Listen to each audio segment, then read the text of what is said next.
What's going on, you guys? It's Calvin, the FPL Penguin, back again with another stream for you all. And in today's stream, I've got some guests, once again, special guests, pumping out that content again. Those again, these special guests on the stream. But just game week 2, just around the corner. Also, we talk about game week 1 as well. And joining me for this stream, as we edge so much closer to that game week 2 deadline, we're going to start off with the graduate lads, FPL graduates, Ben and Josh. We've also got as well Nima from Net That Hall, and we've also got James Copeland, the FPL Tips newsletter guy. Chaps, thank you so much for tuning in. How are you doing? All good, man. Thanks for having us on. No worries, no worries. So we'll kick things off with a bit of an intro before we get straight into FPL itself. As I like to do with the guests, get to know them a bit better, and you guys out there as well, get to know the guests a bit more better as well. Something a bit interesting, something a bit more new to the channel as well. So we're going to start off in order. We'll start off with Ben and Josh. Had them on a few months ago. All these guests, lovely guests on as well, Nima and James as well. But Ben and Josh, let's start with you guys. How do you guys get to know each other? And also, how did FPL graduates become what it is today?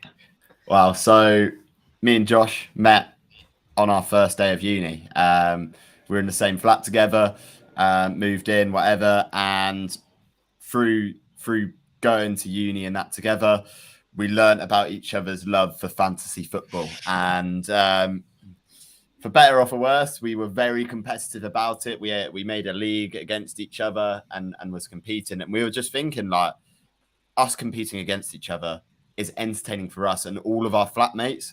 So why not turn this into content? And I'll sort of let Josh go on to what happened from there. But it's been a crazy journey from there, really.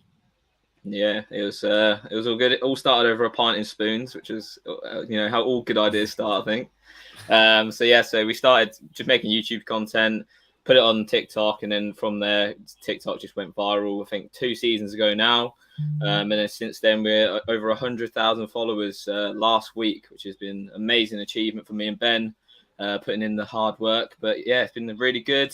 So it's top 10K finishes this season, Ben, and let's hope so. Anyway. No pressure. Awesome, lads. Thank you for that. Moving on to Nima now. Obviously, I had Gabe and Chris on from, Net That Hall. You're part of that amazing channel, great podcast as well. Tell us a bit about yourself, Nima. Tell a bit about Net That Hall, how you got to meet, get to talking to Chris and Gabe. So it's a weird story, right? Because I guess one of them's on the west coast of America and the other one's in Singapore. So like tonight we're going live at 11 p.m. because it's 6 a.m. tomorrow in Singapore for Mariner, and it's like 3 p.m. in the afternoon for Gabe after he picks up his kids. So there are some late nights or early mornings depending on who gets the bad shift. I don't know if there is a good shift, but we met because I went on as a guest. I think it was about a season and a half ago now, so kind of around game week 26, the season before last, and around game week 30 I went on permanently, and we had a really great time. We made it into like the Football Content Awards, like finalist list for Best in Video. So that was an amazing night out in London. Hopefully get nominated this year again, fingers crossed. But myself, this is my 10th FPL season. I'd say for the last 6 seasons, I've been very, very into it. So like I aim for a top 100K finish every year. That's kind of my milestone. But the last 3 years have been my best. So maybe I can keep getting better from here. But we'll look at how it started. There's a few things I regret, that's for sure. Oh, thank you for that, Nima. Thank you. Moving on to James now. James, tell us about yourself. What got you into FPL and everything? It's like an AA meeting. My name is James, and I am an FPL manager. So I started FPL ages ago. Actually, my dad was really into it, and then basically realised that it was a cheaper but equally as fulfilling activity as gambling on football. So that's why I got into it. And then when you start creating content, I'm sure everyone here will agree, you realize that you're kind of accountable. Your rank is suddenly scrutinized by more people than just like the people in your mini league. And so for the last kind of 3 or 4 years since I've been making content, and I've worked for a couple of companies, most recently Fantasy Football Hub, I've been thinking to myself, I kind of need to do well now, otherwise it's not going to look very good. This year, I'm taking a slightly different tack. I've basically had like enough top 100k finishes now that I'm like, I would rather finish first or finish like 500,000. I don't really, I'm not too fussed about finishing anywhere in between those two ranks. So I'm going a little bit more differential this year, starting gently, but you'll see by my team that I'm taking a couple of little differential moves. So there's a little spoiler for you. Wow. Lads, thank you for that. Really, really cool. Speaking of talking about James, we're going to get straight onto his team. What happened last week? Here we go. Tell us, mate, what's your feelings in week one? I feel like last week I pieced together 68 points, kind of despite a couple of stupid decisions, namely that I captained Harry Kane instead of Salah, and that I went for Harry Kane over Erling Haaland. I said on Twitter, had I gone for Haaland and captained either he or Salah, I would have been around kind of 90, 95 points, because the rest of my team pulled me through, so to speak, and covered up my blushes. So I went for Podence over Neto, which, as I've already mentioned, was kind of the first of my slightly contrarian moves. And he obviously rewarded me there. It was quite fortunate, to be honest, because I thought he'd be playing out of position and he wasn't. And I also went for Darwin as my third Liverpool spot rather than Robertson or Diaz. And again, was quite fortunate that despite the fact he didn't start, he still managed to bag a double attacking return. So yeah, I'm quite happy. I mean, obviously, Calvin, you know as well as anyone, nobody really cares about their rank at the moment, right? Like there's not much point in scrutinizing the 1.7 million rank, because I think it was Andy that tweeted, if you're 2 points less, you're something like 300,000 ranks behind. So yeah, I'm not too worried about that until we get into the double-digit game weeks. But yeah, I'll take 68 points. Yeah, I like the Darwin shot that you got him in early. Obviously, you got Podence in there too. That was, putting Podence over Neto. I mean, yeah, it's like you kind of got into the future a bit, haven't you? You're just missing Gross, aren't you, and Mitrovic. But yeah, it's like Nima's co-host. Like I'm in a different time zone. I get the results before everyone else. Right, we'll have a little scroll down to your team. We'll do it like this. What's your plans, James, for game week 2? What's happening? Any transfers? Yeah, like I've done the obvious move that I think something like 700,000 managers have done already this week, which is to move Kane out and to bring Haaland in, which was always the plan. So I'm running a newsletter this year called, you can find it at fpltips.com, cheeky little plug there. And in the newsletter, I recommended that nobody do this. That if you want Haaland for game week 2, to include him in your game week 1 side, because generally speaking, I'm very against telegraphing a transfer. But given that this year I'm going for number 1 OR, I figured these are the sort of risks that I need to take. And obviously, it didn't work out in game week 1, but I've made the move on Monday morning. I don't think he'd risen in price at that point. So yeah, I made it as soon as I possibly could to ensure that I didn't have to make a double move to get Haaland in, because obviously he was imperious on Sunday, and I presume will be throughout the season. Any questions, guys, on James's team? I'm gonna jump in. I have one question, James. If in game week 1 Kane had got 13 points and Haaland has got 2 points, would you have still done that move?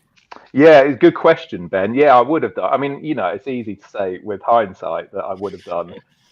To be honest, that's what I expected. The reason I went for Kane over Haaland to begin with is because I expected Kane to outscore Haaland. I think West Ham are a decent enough side at home, and Southampton are one of the only teams that have conceded 9 goals in the Premier League and have done it twice in the last 3 seasons, I think. So I expected that Spurs would score a lot of goals, which they did, and I expected that Man City wouldn't score as many, which also happened. But obviously Kane just was left wanting. So I in my head at least, I was very prepared to make that move regardless of the outcome of game week 1, which I think is important if you're telegraphing transfers, because it helps you to avoid recency bias. If you have it in your head, you're definitely going to do it regardless. Cool. Nima, Josh, do you want to jump in? Anything? Or Yeah, so I just really like the 3-4-3. I think quite a few people spoke about it, and with the kind of strikers like Tony and Mitrovic looking quite good as well as Darwin, there seems to be a lot of appetite to like for those who are early wildcarding to move to that formation. So I feel like you're almost ahead of the pack there a bit with that Maverick start, and you could perhaps focus your transfers on doing something interesting that the others can't do when they're trying to catch up to your formation. So I really like this. Yeah. Yeah, thanks, man. It's very lucky because Darwin obviously did well despite coming off the bench, and I think if Darwin had come off the bench and not done anything, the narrative would have been quite different. And if he'd only scored 1 point, that would have been a bit of a headache, because I now feel like because of his performance, he's probably going to start in game week 2, which makes my life a lot easier. Yeah, I feel like it wasn't trendy, was it, having 3 forwards prior to game week 1? Big at the back. No, I don't think so. Incredibly Yeah. popular, and generally like forwards, they didn't do that well last season. But I think just because of the type of manager I am, I'm always going to want 7 attackers because it's just more fun.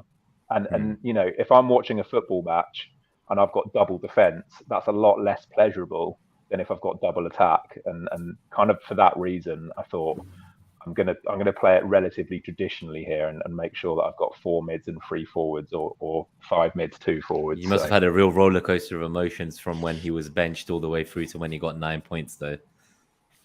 You know what? I wasn't even watching. It was my girlfriend's 30th last week, and hence this stupid balloon in the background. And so I couldn't even watch it, which I think was probably the best way to experience that game as a Darwin owner. Just logged in at the end and saw he'd scored an assist and thought, okay, brilliant. I'm happy with that. But yeah, so there we go. We'll see how it goes. I'm going to have to probably be a little bit more differential if I'm going to win the whole thing. But, that's a slow burn. That's the long play. Yeah, like I said earlier, I like the Darwin pick. Obviously, because I'm biased to Liverpool, but I think he looks very, very good. It's all about if he's going to start many games. He's looking the big, good, good, isn't he? I know we got Jota on his way back, Carvalho's there, Bobby Firmino. It's just all about if he starts or not. And at the moment, Liverpool's midfield, we've got a lot of injuries in midfield, so that's kind of denting it a bit more, because I really would love Núñez in my team. But yeah, I don't know. But I think Núñez is going to be a really good signing. I think he's just like Luis Diaz last season, just adapting quickly, to the Premier League and Liverpool. So yeah. Well, should we move on? Should we move to Ben? You're right to share your screen. Am I right to share your screen, Ben? Yeah, go for it, mate. Cool. Thanks for that, James. We're moving to Ben now. Go on, mate. What happened last week? Okay, 79. I got 79, which, to be fair, like, I'm buzzing with. To start the season, couldn't have asked really for anything better than that. I'd started with Ward over Sanchez, which I'm a bit like, I could have gained like a few more points there, but I was sort of anticipating like Leicester had more potential with a clean sheet. Clearly, in hindsight, it wasn't the right call. Like, Leicester just didn't look too good defensively, but what else can you do? I'm really happy with like selecting Kieran Trippier. I was close between like a few different players. I'm happy I went with Trippier because Newcastle actually looked quite good. Like, they look the best defensively and they look good going forwards. Yes, it was Nottingham Forest, but they look decent.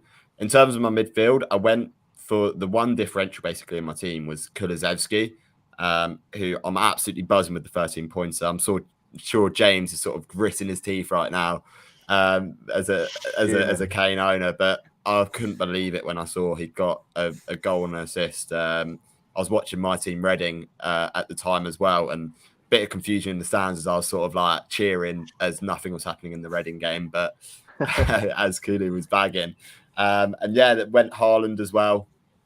I can't complain about that. Like, didn't have to make a transfer either for game week 2. So overall, really happy with my team and sort of looking forward to game week 2. It feels like it's been so long since the last FPL game. I feel like I've just been waiting.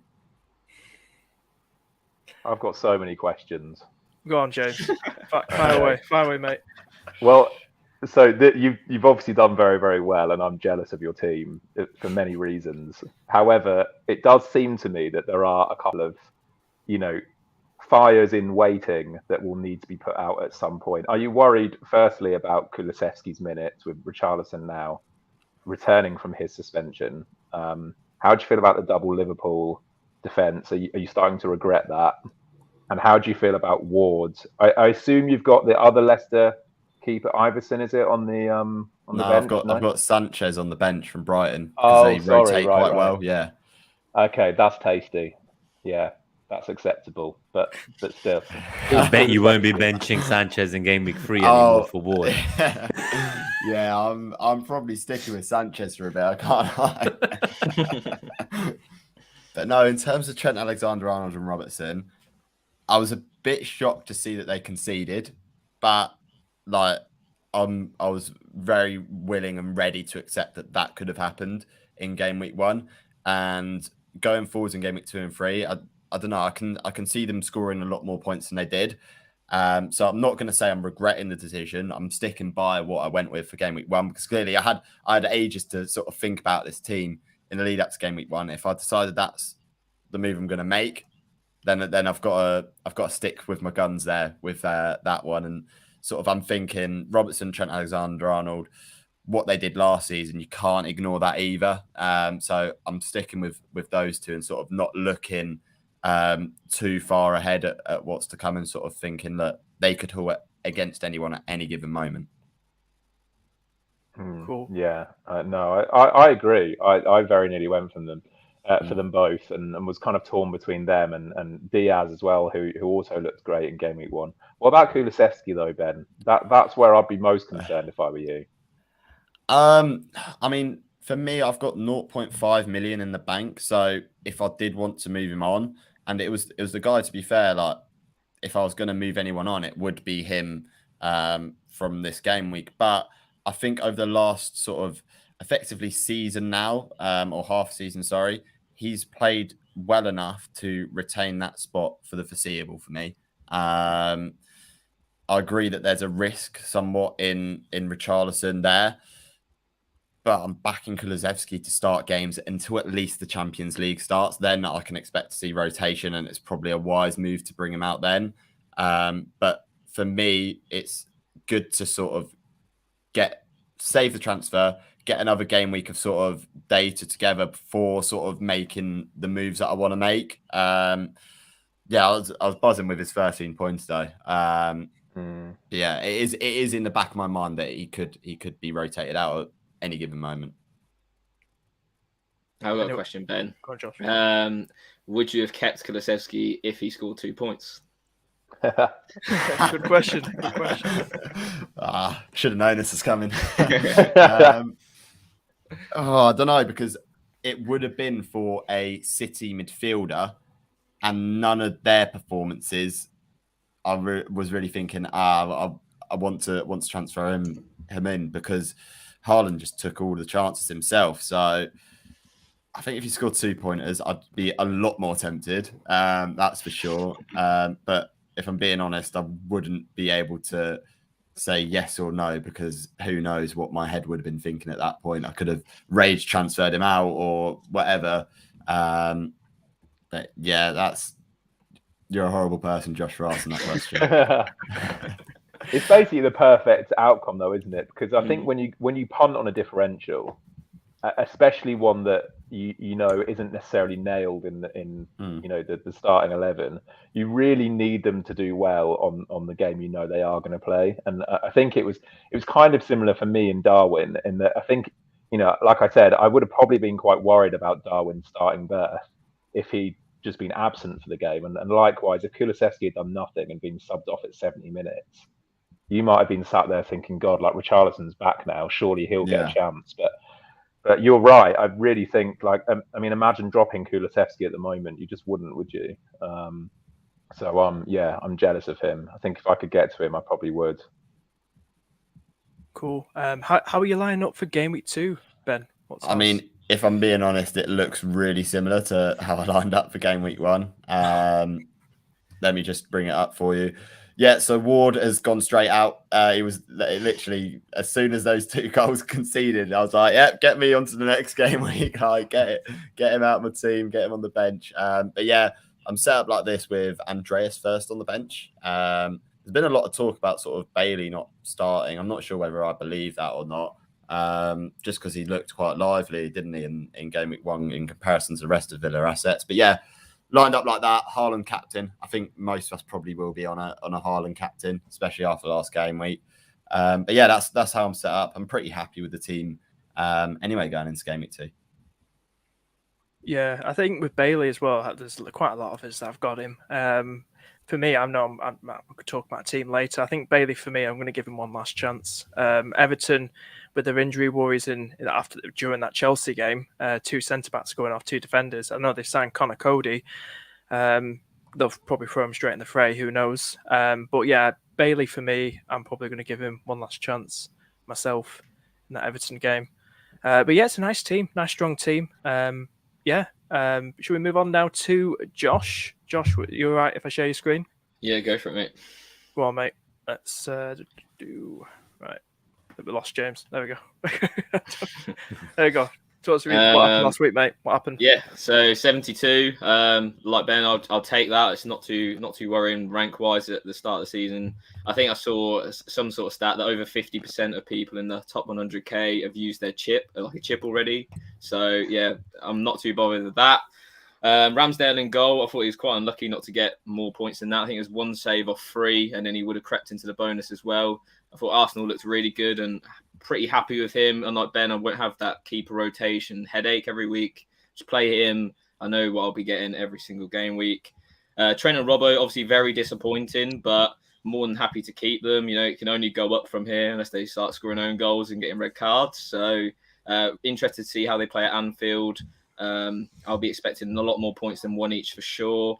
Cancelo and James, I thought Cancelo played quite an interesting role compared to last season. You know, he didn't create any chances really, and his XG and XA are really, really low. So he was a bit disappointing. I don't know if he'll be worth the 7 million compared to maybe, I don't know, like a Diaz who's going to be playing 90 minutes if they keep playing that sort of system that they played against West Ham was the early days. So we'll wait and see with that. Reece James, 7 points. I thought he looked quite good. You know, bonus point magnet, same as Cancelo. So he looked all right. Perisic was my punt. Unlike Ben, didn't get 13 points from it. Obviously got subbed on. I weren't expecting him to start. He was there as, you know, if he's got 30 minutes against Southampton, I expect him maybe to grab something. We saw Royale got 2 assists, Sessegnon got a goal. So the returns are there at wing back for Spurs. It's just who's going to be playing there. I don't expect him to play against Chelsea. And I sort of was accepting in the fact that if he doesn't play the first 2, I'm happy with that. And, you know, hopefully he's in the team for game week 3. So we'll wait and see how many minutes he gets against Chelsea this weekend. Salah captain. I thought he's quite lucky to get the returns that he got. You know, he played quite far out wide, and until Núñez came on, I don't think he really impacted the game at all. So, yeah, it'll be interesting to see if they start Núñez and if that makes Salah a better option going forward. Martinelli looked great. Unlucky that he didn't get more than 8 points, in my opinion. Bailey, yeah, I'm in the same boat as you, Calvin. I'll be keeping him for 1 more week, even if he was benched. I think he scored when he got subbed on against Everton at home last season. So, you know, he's got some good track record there. Haaland and Jesus up top, really template. Haaland doing the business. Jesus unlucky not to get a return. And then on the bench, it's Ward, Neto, Andreas and Archer to round things off. Cool. Any questions, guys? Anyone want to jump in? Questions for Josh? I've got a question when he reveals his team for this week. But other than that, no. Well, should we just swiftly move on? Go on then, mate. Show us your Game Week 2 team. Grab it up. Here we go. Let's have a look. Ooh. So yeah, 4-4-2. Still benching Perisic. He's second on my bench because I just don't expect him to play. I think I've seen something that he's been spotted in Croatia this week, so that's not looking good in terms of minutes right now. But yeah, it's Bailey, Neto. I think, you know, 2 fixtures that you'd probably cherry pick in terms of the teams they're playing against. It's just whether or not they get the minutes. Obviously, that Goncalo Guedes has joined Wolves. So I don't know who sort of drops out of that front 3. See, Neto didn't get any returns, but I thought he looked really good. I don't know what you guys think about that. I really like the fact that every single one of your players is at home. That must be quite satisfying for you.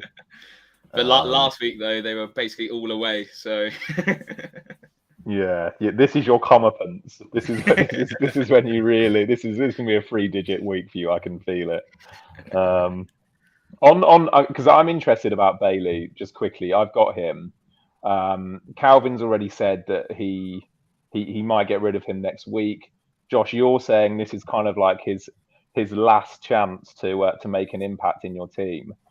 He's 5 million, at the moment. He could be 4.9 by the time we're looking to get rid of him.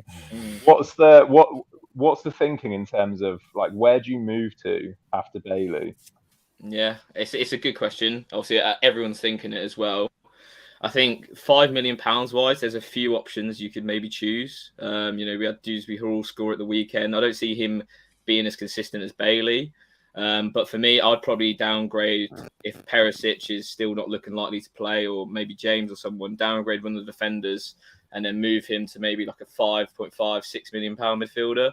That was my initial thoughts before the season started. Whether I do that or not, we'll wait and see. But I think with Bailey, everyone knew that it'd be a 1 or 2 game week punt, and we're trying to hop on the fixtures and hop on the form player of pre-season that we've seen like in years gone by. It's not quite worked out yet, but I still think we'll see good minutes from him this week, whether it's off the bench or starting. Yeah, nice. I feel like how like in game week 1, when you're into the season, you always look back at game week 1. There's always a few players in there that you kind of laugh at. Why did I pick him?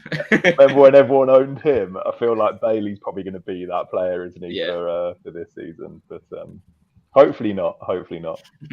Yeah, Nima, do you want to add anything or? Yeah, I just think based on the Cancelo James 7-pointers last week as well, I think it was interesting that they both got a yellow card, but they were able to get 2 bonus each. So although maybe Cancelo wasn't in the same creative playmaker role and was tucked in a bit more into the midfield in like a free in possession, it was kind of like, I guess, what do you look at it? Like a kind of like a back free where like he would then tuck in next to the DM on one side and on the other side would Walker do the same. But it's like inverted fullbacks they were playing. But I think it just shows that like the amount of like passes he's making and like the kind of stuff he's doing for the baseline points for bonus, like both him and James are like beasts with that regard. Although James, I think he made like 17 crosses and 10 of them were corners. So I don't know which one's more sustainable. I'm not convinced every team's going to give Chelsea 10 corners and every time they whip it in, Holgate just heads it straight back out. So yeah, I don't know. Maybe Cancelo's ones are more consistent, but no, I really like the team. I think it's interesting you're benching Perisic. I'd probably do the same if I had him and look to start him from game week 3 going forwards with the hope that he does something good and comes off the bench maybe against Chelsea and doesn't just look like a rotation player, because Sessegnon didn't look like he intends on just giving up that spot. He looked like he's well up for this fight. Yeah. It's I'll give my thoughts quickly and then we'll move on to Nima's team. But yeah, it's nice. I think Liverpool, well, I'm biased as hell, but I mean, with Fulham, I was surprised was kind of surprised that we didn't get a clean sheet against Fulham, but I feel like you got to go for still go for the double Liverpool defense. They're going to keep getting them clean sheets throughout the season, but once they start getting their heads together. But yeah, we know what Trent and Robbo can do on their day. They can get returns where Trent takes one side of corners, Robbo takes the other, both deadly, bombing up the field. But yeah, it's a nice team. Like I said about Bailey earlier, for me, I'm going to give him one last chance. And Everton is kind of, if I dare say, the perfect team to target. I mean, the injuries they've got and the Everton that was near the end that could have got relegated last season. I think Everton are going to have another tough season ahead of them this season. I really do think so. But yeah, we'll move on now. Did we get Ben's thoughts before? Yeah. Oh yeah. Do you wanna... No, How on earth or who on earth are you going to downgrade if you needed to get an £8 million midfielder in? For me personally, I went into the season not thinking that any of the 8 millions were necessary. I felt I could cover them in some other sort of way. So, for example, Diaz with the Liverpool defence, Kulusevski. I've got Perisic there. We saw that the wing backs, get a lot of points in that system. So for me, I wouldn't at this stage. Personally, there's no one there in that category that really jumps out to me that will be a consistent performer like Jesus, like Haaland. I think I'm more interested in upgrading that forward spot right now. So that's my answer. If I needed to, it would probably be a wild card. You could do Perisic down to Neco Williams and Neto up to Grealish if you fancy a crazy punt both sides of the pitch. Yeah, maybe if I had 2 threes, but yeah, not taking a -4 for that one. Not that early, no. Right, we'll move on now. Josh, thank you for that. No worries. And we'll go straight back on to this is Nima's. Nima, this is how you got on last week. What's your thoughts? And were you happy with your score? So I got 69 points. I think I agree with James. Like right now, this is like a game week rank. It's not even an overall rank. So if you get a 1 million or so game week rank every week, like you're going to win FPL. So just outside 1 million game week rank, I told myself I can still win. I've not lost the game yet. My biggest disappointment was I had Zinchenko in my team for over a month before he was even an Arsenal player, to the extent that I had 4 Arsenal players in one of my drafts. And for some reason, the night before the deadline, I thought, if I get hit by a bus tomorrow, Gabriel might play all season. Let me just do a bus team. So I brought in Gabriel. And then, like, very close to deadline, I was like, you know what? Like, what am I doing? Like, I've got Gabriel in Sky. I've got him in fan team. Let me have fun. Let me go for Zinchenko. So I was a little bit bitter about Zinchenko's assist. I'm not going to lie, but it's only 5 points, right? The one that I'm really pissed about was Mason Mount. So that 8 million slot, it used to be Diaz. I decided to go for Robbo, who obviously blanked anyway. And I was kind of stuck between which 8 million to get. I really wanted the City mid. I didn't know which one I could rely on. Foden hadn't been part of the preseason. He didn't travel on tour, so I didn't think I could go there. And Kulusevski was in my thoughts because of that Southampton game. I didn't have Kane or Son. I thought maybe I can start with Kulusevski, see how it goes. And I just told myself Mount is more nailed on. And I think, again, it was like what I would call being guilty of overthinking. So if I didn't have to wait so long till deadline and I just had the slightly more exciting team with Kulusevski and Zinchenko from a couple of days before and just stopped tinkering, it would have been fine, but I just kept tinkering and it cost me 15 points. And that's before I found out that Ward was a 4 million fucking goalkeeper, and that cost me another 3 points there. But yeah, so it's all very much I'm just glad that's over now because I can think about 1 or 2 moves a week and I don't need to overthink for 6 weeks leading up to a deadline anymore. So thank God for that. Cool. I just want to touch on Arsenal just quickly because you're an Arsenal fan. What's your thoughts on Martinelli versus Saka? I mean, I know obviously you've gone for the 2 million less, you've gone for Martinelli, which is still a great option, obviously, especially for 2 million if you keep starting and playing as quite up the field as well. But you being an Arsenal fan, but what in the Crystal Palace match, do you think Martinelli, Saka on the eye test, do you think Martinelli's slightly better than Saka, and especially in pre-season as well? No, it's a good question. So I had a look at some of Martinelli's stats in pre-season, and he was creating his kind of big chances per 90 were double that of Saka, and he was getting a 0.66 big chances per 90 compared to 0.3 for Saka. I think Martinelli's been overlooked quite a while. So he was kind of kept out of the team after injury for a while. It took him a while to get back in last year because Oba was still there. Once Oba left, he kind of started playing more. There was the rotation with Smith Rowe. The other thing I looked at that's worth people noting is a lot of people, I think, have overplayed his rotation because I tried to see, how Luke Disable does with City, where he tries to assess whether Pep picks certain players based on opposition. I tried to see, does Arteta pick Martinelli or Smith Rowe based on opposition? And the conclusion was the opposite. It was kind of whoever's got the shirt, they will not lose it if they just play well, which Martinelli did incredibly in game week 1. And the other thing was, if one of them then fell out the team, so when Martinelli got suspended or when Smith Rowe got injured and missed the squad, the one who then came in would then keep the shirt for 5-6 games. So it's kind of as long as you were in Arteta's 11, he doesn't like to change something that works. So as long as Arsenal keeps winning and Martinelli keeps performing, he's not going to lose that spot. And Smith Rowe, I could see him starting in the Europa League.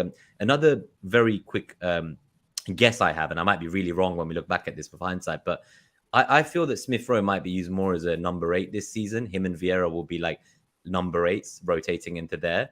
And I do think we are potentially still in for another winger this window. And I just think Martinelli as well. The other thing I'll say is Saka was very wide. Maybe it's because Ben White played right back and he had to protect him against Zaha. But Martinelli was very central because Jesus kind of drops deep or drops to the left wing. All our play went through the left. I had a look at the passing networks. Everything was going through the left. Again, we've got to see what happens if Tierney comes in, because I think when Tierney plays, he likes to bomb forward a lot more than perhaps Zinchenko, and he can't kind of play that left centre mid role in possession. And I don't think that's as good for Martinelli. So I think Martinelli having Zinchenko benefits him. So we need to A, C, does Zinchenko keep starting at left back? And B, like what happens with the new winger signing. But for me, I've said from preseason that I just hugely rate Martinelli. I like he was like my 6 million pick to keep for the whole season because I don't see him being dropped the way he plays, and that's a big claim. But I have huge confidence in this lad. He's only 20 years old, and just to parting thoughts. 2-3 years ago, Klopp, your own manager, said he was a talent of the century. Ronaldinho said that he likens him to the Brazilian Ronaldo. Like his teammates say, he's probably one of the best finishers at the club. He's only going to get better, and I honestly cannot wait to see him. His work rate means Arteta will not drop him. So what he does off the ball, we're trying to build a pressing from the front team, defending from the front. Smith Rowe still got a lot to work on, and he does not press the way that Martinelli does. So for me, he's as nailed as they come, and it would take injury or suspension for him to lose that spot. But yeah, I know it's a long rant, but I just really love the kid, honestly. Like I love him so much. Cool. Have you got any questions? Anybody want to jump in on Nima's game week last week? Any of the players he picked? Anybody want to jump in? Nima, did it cross your mind that you were going for the 3 Arsenal Gabriels when you picked Gabriel instead of Zinchenko? That might have been something to do with it, yeah. Like I say, overthinking as deadline came closer and tinkering more than I probably should have. With Mount, I think that's the one thing that I'm really concerned about because he got subbed early. He did not look involved in the play. I think he was still making the runs he was making last year, but no one was connecting with him. No one was finding him. So I just got to hope that, like, I can't really sell him now. And none of the City mids stood out to me, just like these guys were saying about Kulusevski being sold. And then game week 3, they faced Leeds. So I just feel like I'm kind of stuck with Mount for now. And I just got to hope that, like, he does enough to, like, not drop in price and price me out of the other 8 million assets who might do well. It's really tricky. I remember owning Mount for substantial portions of last season, and he's the sort of player that can just kind of go absent from a match or two. I know this is completely anecdotal. I'd need to look at his stats, but it felt like it was 2 points, 3 points, 2 points, maybe 5 points, and then 17 points. And that was kind of how he returns. I remember his 4 goals against Norwich. And, that was wild. Unfortunately, Norwich are no longer in the league, Nima, so I can understand why you're concerned. But I definitely think, like you, ultimately, you did.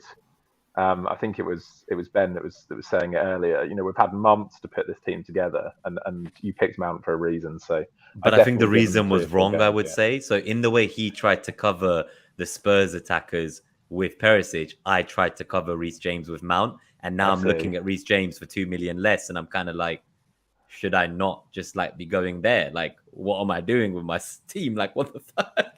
Yeah, no, that is stupid, mate. I'd have a good word with yourself, to be fair. I thought I'd be honest about that at least. Yeah. Right. Mount was a coverage pick. God knows why or how. Right, we'll move on now to your game week 2 team, Nima. What's your plans? What's you thinking? Tell us. So I'm going to roll my transfer for sure. I do like the look of Andreas, but I'm not willing to bench Neto for him. I think I'm just going to play this team, and with 2 free transfers next week, I need to have a thinking game week 3 about, am I going to look to maybe upgrade Andreas? Like, do I want to take Mount down to another 4.5 and try to get to like a Darwin or a Tony who's got great fixtures from game week 3? I've always been more of a 3-4-3 player myself, James. So that temptation, seeing some of those value strikers now, is there. I think Jesus looked good enough despite not returning points. He was pivotal to the team, and the fixtures only get better from here. And they're some of the best in terms of attack for the first 8. So I'll still be kind of trusting on him. I'm not looking to do like Jesus to Darwin. If I do bring in Darwin, it will have to be via Andreas. Robertson and Trent, I'm going to give them a few more weeks as well. I just think that part is true. I chose them for a reason, and I'm not just going to jump ship after 1 or 2 weeks of them potentially losing clean sheets. And Neto, we need to see what happens with the new signing, right? So that's another one where I really like the look of Aronson, and Leeds have great fixtures going forwards, attacking-wise. So I'm very tempted by Neto to Aronson if things don't look so good for Neto in a few weeks. That's kind of my thought process at the moment. And City mid, yeah. If I can find the right one, Mount to City mid. I was going to say, would you be tempted to start Andreas over Mount potentially? Obviously got a way better fixture. Wolves look quite shaky. Is it just like the price bias, maybe? Yeah, that does come into it a little bit. But I just, like, I know Andreas was taking some kind of corners, and he's got some assists in the preseason as well from them for Mitrovic. Mitrovic looked different gravy. Like, he looked well up for it this time around in the Prem. So Potentially, but I also think that because Chelsea's at home, I love home fixtures, and I think at Stamford Bridge, Chelsea will want to kind of bounce back. I know they beat Everton, but it was a very cagey game at 1-0, and I think they're going to want to do something in front of the home crowd, first home game at Stamford Bridge.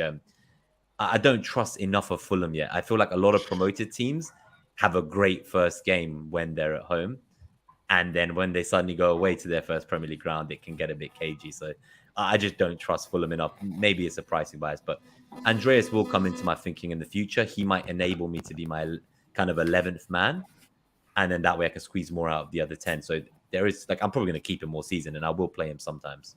Yeah, I have no intention of selling him. I'm kind of looking at your team, and I really do think possibly you should consider starting Andreas over Neto. Over Neto's, not over Mount then. Okay. Not over Mount. Well, Chelsea might, but I just don't like Neto. Cornetto ice cream. I don't know. But are you sure you wouldn't be tempted at all with Andreas? Yeah, no, it would never cross my mind. I think Neto is a baller. He glides around the pitch, and I think the way that they're going to have to play now, they're essentially going to have their wing backs supplying. So obviously this depends on Gibbs White. I don't know, like, has that bid gone through from Forest? Because I know they were trying heavy for him, but he's central to Wolves' plans. But if he does go to Forest, from what I understand, like, the tactics will change to having the wing back supplying to a front two of Neto and Podence is what it sounds like from kind of Wolves fans, is what they're telling me. But also they don't want to let Gibbs White go. So yeah, my kind of hope is Gibbs White leaves and then, like, Neto becomes more central in our position. Yeah, I've got to say, I'm well with Nima here. I think the home advantage shouldn't be underestimated either. Wolves obviously had a difficult game week 1, but we must remember that they had an incredibly resolute home defence last season, and that I don't think should be kind of abandoned because of one game week. I still think Fulham are completely unproven. Same goes for Mitrovic. I saw someone in the comments asking about Mitrovic. I think he's already done it, so I kind of just want to give him that confirmation bias and be like, "Great move, man." But I don't know necessarily whether it's. I just again, this is completely anecdotal, but Pookie did it when he came up to the Premier League. Mitrovic did it the first time round. They start really well and then just kind of tail off a bit, and it's just such a small sample size to be making decisions, kind of around. He did have Alvarez, by the way, so maybe that changes your mind. Alvarez was his 11th player. Okay, that is a fact. I can understand. To go for the 90-minute man with penalties, more. I can understand that move a little bit more now. Yeah, but no, I think for me it would definitely be Neto over Andreas for sure. Yeah, it's just interesting because now they've lost Saiss to Besiktas early in the summer, and then they've lost Connor Cody now to Everton. So I'm just not so sure about Wolves' defence now. I think Sarr in goal will be making a hell of a lot of saves. I don't know. I don't know. It's completely. So I do have an exit plan, by the way. So it is worth saying Wolves' fixtures turned pretty sour after game week 6. So my plan was always to wait for West Ham, whose fixtures turned great in game week 7, and essentially try to get to Pablo Fornals if he looks like he's nailed on and playing. So I think Fornals at 5.5 million, he very much excites me. And then if I need to leave earlier, if Neto starts stinking out the place and dropping in price, that's where Aronson comes in because his fixtures are better quicker than Fornals. But I have two 5.5 million exit routes as it stands. So he's like Neto, Mount, they're the ones on the chopping blocks for certain in this team. And if I move away from double Liverpool defense, Robertson's also in those chopping lines if I need to get to like Nunes somehow. But yeah, those are the two positions, Mount and Neto. I am not happy with them. Okay. Right, we'll move on to my team now. This is going to be absolutely fun. Ready for you guys to rip it apart and all that. Let's get on the screw. So that's, guys. Thank you for your teams and good luck to you guys. We'll have to see what happens this game week. Game week 2. Well, this is game week 1, should I say. Game week 1, this is how I got on. 67 points. And this is my points. Meslier in goal, Trent, Cancel, Luca Dean, Robertson, James at the back. Saka instead of Martinelli, Captain Salah, Bailey, Jesus and Haaland. And then on the bench, got Ward, Andreas, De Silva, That kind of hurt. Well, everyone bloody benched him, didn't they? And 6 points, and yeah, so that's how I got on last game week. 6 or 7 points, decent. Like we're talking about, we shouldn't be looking at ranks. You know what I mean? It's like look where you are on the overall table after game week 6, game week 7. I'm not one of them that's like after game week 1. Oh, look at me, I'm top 500. Well done. You're like 2 points. So I use triple captain. Yeah. yeah. Woo, so that's how I got on. Guys, do you want to rip it apart before going game week 2? I know there's a few players. I think you fell into a trap with Dean there, but he's trapped us many years in a row. I know the first 3 fixtures are good, but I guess at least you have exit routes. But yeah, no, I think double Villa, that is bold of you, I must say. It's that Gerrard factor, man. I know. He can't help his Gerrard bias, I felt it. Yeah. The defense just totally let me down. 1-7, 1-1-7. It's a tough one. Anybody else want to jump in and just absolutely kill this team? Melier is interesting. That's another one. Me and Ben. I think Leeds are going to have a much better season this season. I mean, they proved they beat Wolves 2-1, but it's all about the clean sheets, isn't it? They've lost Calvin Phillips, who was that, in that midfield, just a great defensive asset. But yeah, I didn't like the looks of Raya and Sanchez. I just went for the 4.5 and then 4 million duo and Ward on the bench. But yeah, that's what I can. Anybody else want to jump in? I don't mind it. He had some decent save stats last season, didn't he? I don't know whether he had more saves than any other goalkeeper, but certainly think he did. Yeah. Oh god, that didn't translate into points though. I had it so long last year. It's just absolute pain. It did not. It did not translate into points. But I can kind of understand the logic, I suppose, of going for him.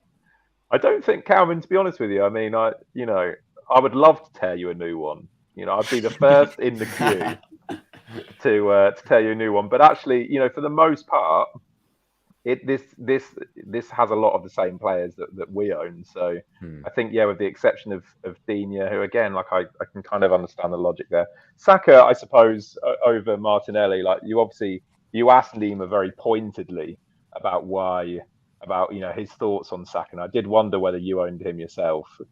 I think he's a fine shout, right? Like I think he's been our player of the year 2 years in a row, and he will definitely be like the most nailed on attacker and play most games, most minutes. Last season, he played minutes in all 38 league games. So on the flip side, though, he's also only 20 and he was overplayed, and we don't want another Wilshere.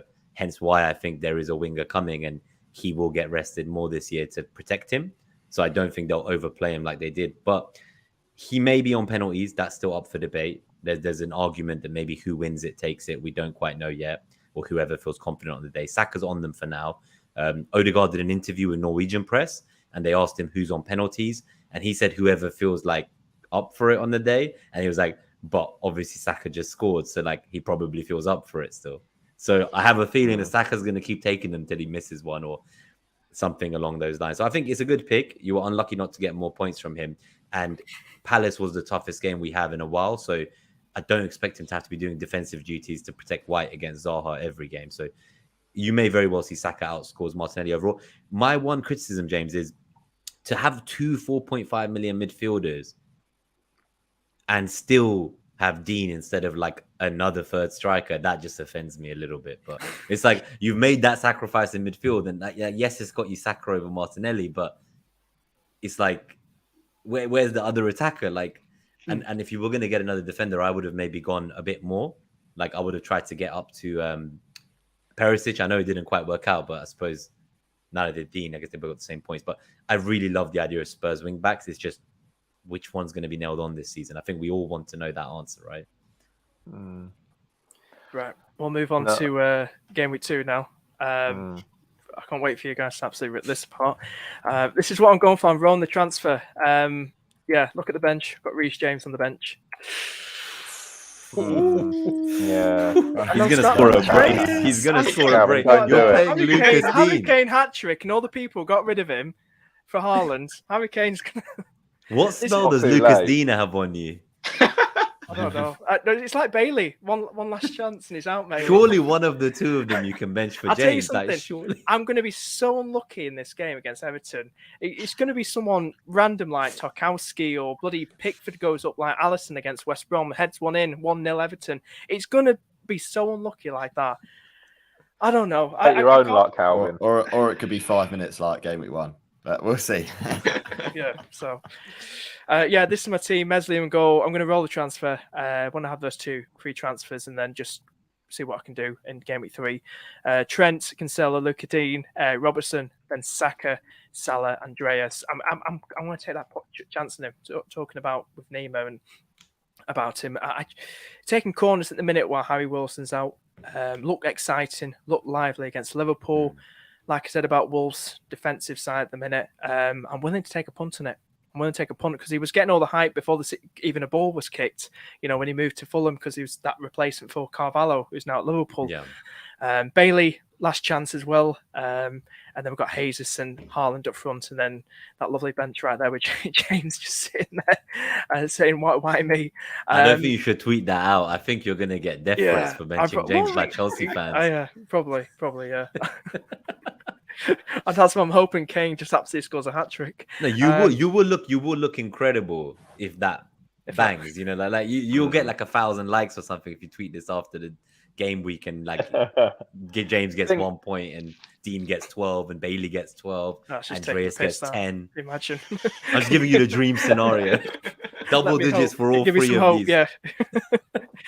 Yeah. So I'm going for Haaland captain instead of Salah. We will talk about the Salah and Haaland sort of captaincy that's going around the sort of dilemma because everyone's deciding who the bloody pick as captain. Because it is a tough one this week. But yeah, I'm going for Haaland instead of my boy Salah. I think Haaland's on the eye test. That's why I went for Haaland over Kane in game week 1.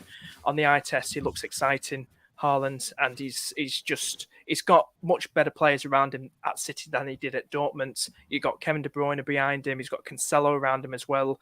Mahrez, Foden. He's got some great quality players around him in Grealish as well to supply him with some good crosses in and good passes. He looks terrifying on the eye test, like he did at Dortmund and does for Norway. Charges at defences. But yeah.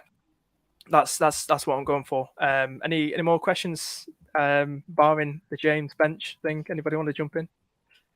I think it looks good. I guess my question for all of us here is, because we have very similar teams, bar a few changes, is anyone tempted by like a game week 3 wildcard? I guess not, because you're rolling. So then my next question is like, are you looking at an early one around game week 5, or are you going to try hold off till around game week 9 after that international break?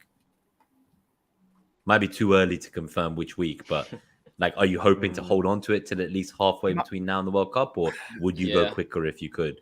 I think that's my thoughts initially, is just to hold it till that international break. It just seems too perfect in a way to go then. So yeah, I don't think having enough fires as well just yet. Give it another week to use it as well. So yeah, I don't think I've ever liked a game week 2 team as much as I like my game week 2 team going into this. Like, I think of all of the seasons, it's the happiest I've been after game week 1. So definitely not anytime soon. I kind of feel like with a wild card though, and it's kind of like what you were saying earlier, Nima, about how almost like relieving yourself of the burden of having to make transfers can be quite a nice feeling. And like, pre-game week 1 is stressful because the world really is your oyster. And I think when you're playing a wild card, it's very easy to fall into traps that you would never consider venturing into if you only had 1 or 2 transfers to work with.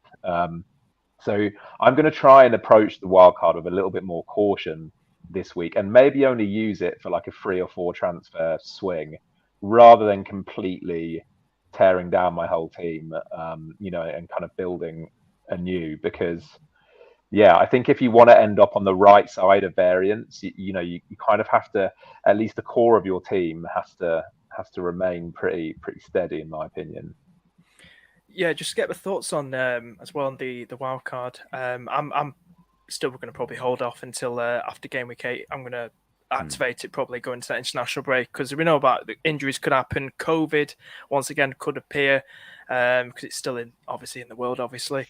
But yeah, I think as well, activating it in a later date, like next few weeks, then we get a good idea who's definitely on form then and who we want to bring in. I feel like game week 2, game week 3, even game week 4 is still a bit early because I feel like we need a bit more time to get a good idea who's going to really bang in the. I guess just Champions League as well, right? So like from around game week 4 to game week 16, all the top 6 teams have 2 games a week going forwards. They have a midweek game every week. They got to play 6 European midweek ties and other cups. So they've got to finish the group stages before November, which they've never had to do. So I think by game week 9, we'll have a few weeks worth of like European ties out the way. And we could probably read more into what the rotations for the top 6 look like in Premier League versus Europa. Now, if you wildcard in game week 5, just as the European ties start, you could very well wildcard into a bunch of players who just play in the European ties and never in the Premier League. So for me, I like the idea of game week 9 and having a few weeks of European ties info. I think I'm with you guys on that. Yeah. Just a bit before we move on to the last part of the show, just a big shout out, because I always do this going into before the next game week. A big shout out to the people in the FPL Penguins Invitational Prize Cup as well. I did post on Twitter a few days ago. Tim doing well at top. Also, FPL Wonder Kids doing well. FPL Sparta, IBK up there too. FPL Nacho, FPL Mode, Andy North up there as well. Kobe, a lot of good names up there, and then we've got Eddie Phillips, FPL Phillips in there too. So a lot of Gabe in there too, and James. There you are, James. James at 34 for the minute. Scroll down enough, you will eventually find me. We'll get there. Shout out to everybody else as well. But yeah, just to finish off the show, we're going to talk about. And then we'll obviously go on for nearly an hour now. But obviously, thank you so much to my guests for coming on. We do appreciate it. Always great chatting to everyone that loves FPL, and it's always really, really good. So basically, talk about Salah versus Haaland. We were talking about the whole captaincy. We've seen who you guys are captaining.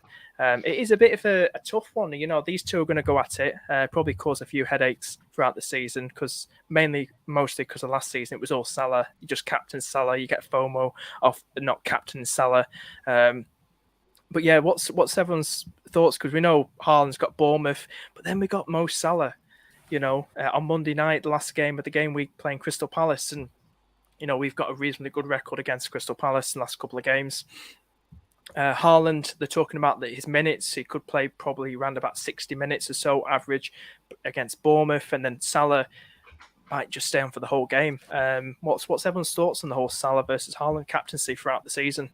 Should we go on, Ben? We'll start with Ben first. I think for this whole Salah versus Haaland captaincy, at least at the start of the season, we're going to go for the player with the better fixture, because we know that they're both quality. So for me in game week 2, it's Haaland, but in another game week, it could be Salah. So again, I think once European football kicks in, we'll be able to learn a bit more about the rotations and whether Pep uses Haaland in the Champions League more because he prioritises that, or whether he's sort of going again for the Premier League. So it's a really difficult one to gauge with so little information. But for now, it's a case of whoever has a better fixture, you got to go for. And Bournemouth at home is by far the better fixture compared to Palace, who, you know, they're not a bad defence. I think they're the 7th or 8th best defence in the Premier League last season. So for me, Haaland this week, but you could swing and go between the two any given moment. They're both going to be in and around 100% expected ownership or above. So you basically got to just pick the one with the more potential to explode in that fixture. Cool. Josh, do you want to get your thoughts on the whole Salah and Haaland captaincy? Yeah, I think for me, like it's a bit of a no-brainer with Haaland. You know, you've seen how dangerous he is. Game week 1, we all expected that to happen, but we just wanted to see it with our own eyes. And I think FPL Raptor tweeted back in May a picture of Haaland with the armband with Bournemouth at home. So it's the fixture we've been waiting for. I'm sure it won't disappoint. I think one of the main things going into it is depending on how and when City score first will dictate how many points we're going to get. You know, if they take a long time to break them down, it's going to be a bit of an issue, because I think, you know, Haaland does have the ability to come off early. He came off early against West Ham, played 77 minutes. So that is a bit of an issue. But I don't see them having too many problems. Bournemouth have got a lot of defensive worries. I thought Aston Villa were very poor against Bournemouth, hence why they lost on the first game week. And I think it's just a little bit of overthinking, you know. Just everyone's, I think, 800,000 managers transferred in this week for one very, very good reason. Cool. James, what's your thoughts on Salah and Haaland captaincy? I agree with everyone really, which is the easy answer in it. Like, whatever those guys said. No, I don't really. I mean, firstly, I don't buy into the whole Haaland will be playing in 32 degrees and Salah will be playing on a Monday night narrative that's been purported recently. These guys, believe it or not, are quite fit and should be able to handle 90 minutes playing in the heat. I'm not worried about that in the slightest. I guess, like, for me, underpinning this whole conversation is a wider issue around how convinced I am about Salah in general. I actually didn't captain him in game week 1 because this calendar year, I think he's been relatively ineffective and actually was, for most of the Liverpool game, felt like I'd been completely vindicated by not captaining him. I own him because I'm, too much of a wimp to forego him completely. And, I was proven that, obviously it's good to own, the consecutively, highest scoring player in the game. But I just, like, when you look at him, I just don't necessarily, he just doesn't do it for me. And it sounds ridiculous because he always scores. He always does well from an FPL perspective. But I think Luis Diaz looks like the more exciting player. I think he's the one who, he looks like he's more involved. He's hitting the post. He's having shots, getting in those positions.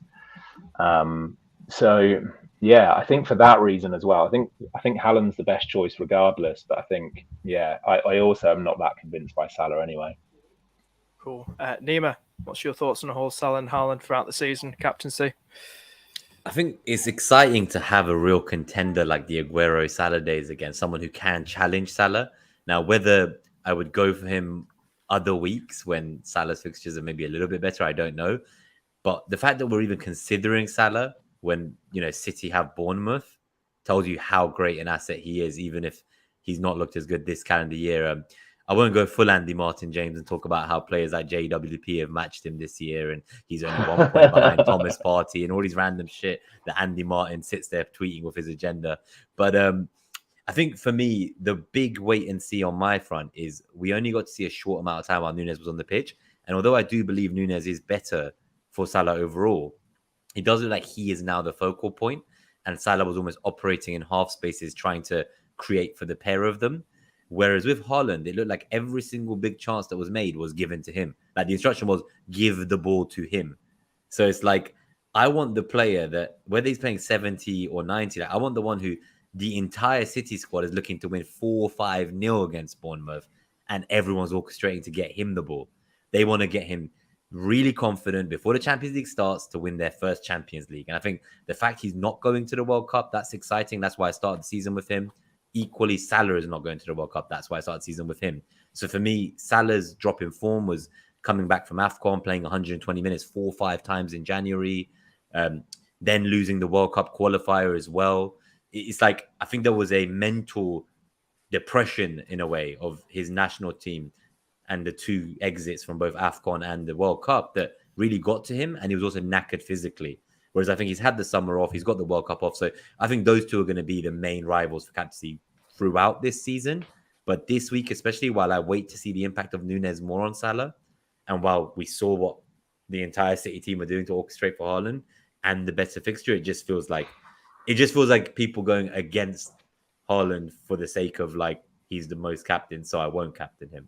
And these are probably the same people who didn't captain Salah last season because he was the most captain. But now that he's not, they're going to captain him. So that just feels wild to me personally. Awesome. Right, we'll wrap things up then. Thank you so much to everyone that's tuned in. Thank you so much to Ben, Josh, James, and Nima. Guys, thank you for popping on, taking the time for this hour-long stream. Just want to wish everybody all the best for Game Week 2. Hope you do well. Not as well as me, though. But I hope everyone does good. I hope you have a great weekend as well. Do check out FPL Graduates, James and Nima from that hall. All the links are in the description down below to all their socials. If you enjoy the stream, hit the like button and hit subscribe. Really do appreciate it. Like I said, thank you so much for watching, and we should see you guys next time. Anyway, guys, take care. Thanks, guys. Good luck. Cheers.